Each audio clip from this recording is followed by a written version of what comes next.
Welcome to Penrose Learning, where we make understanding easy. You start by confirming accounts.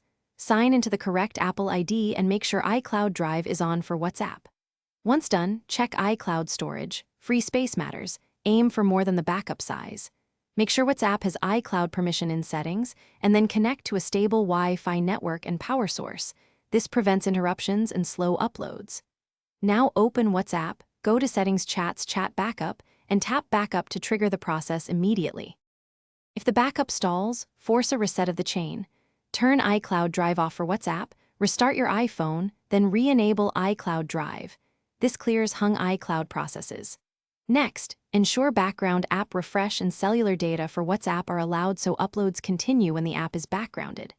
If the backup remains stuck, inspect the backup size, remove or exclude large videos in chat backup settings to shrink the upload.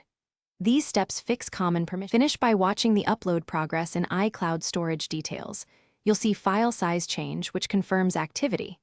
If problems persist, back up important chats locally, then reinstall WhatsApp.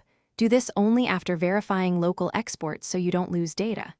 As a powerful troubleshooting tip, sign out of your Apple ID on the device, wait a minute, and sign back in. This often resets iCloud sync and resolves stubborn stuck backups. Finally, reinitiate the WhatsApp backup and confirm completion. Thanks for watching. If this was helpful, leave a like and consider subscribing. See you next time.